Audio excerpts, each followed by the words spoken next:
Gumawa pala ako ng pita tacos mga ka-protein. Yan oh. Yung ginawa ko pala nakaraan is chicken, ngayon is beef na. Tapos yan yung binili natin pita mga ka-protein. Tapos kinuha ko na yung karne ng baka mga ka-protein na pinagiling natin nakaraan. Yan oh.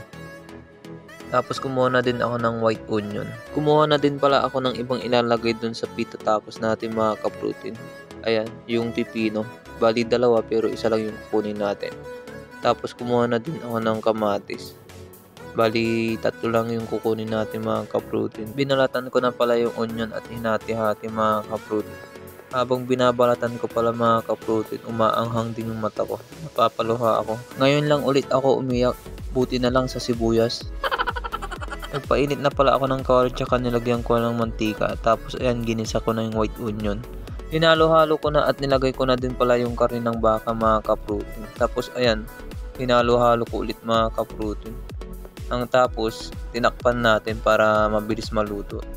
Habang niluluto ko pala yung karne ng baka mga ka-protein is binalatan ko na din yung pipino at hinati-hati ko na din yung kamatis.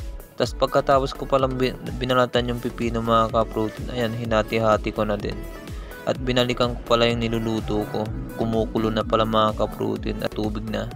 Saka nilagyan ko na din ng ketchup mga ka-protein.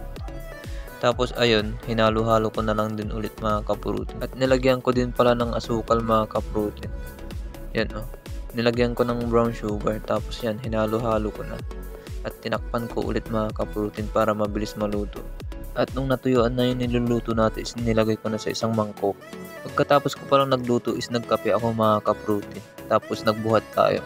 Bali ang ginawa ko pala mga ka-protein is nag-back workout tayo. At nung pagkatapos natin nag-workout mga ka-protein, ito nag-flex tayo. Yan ang body check.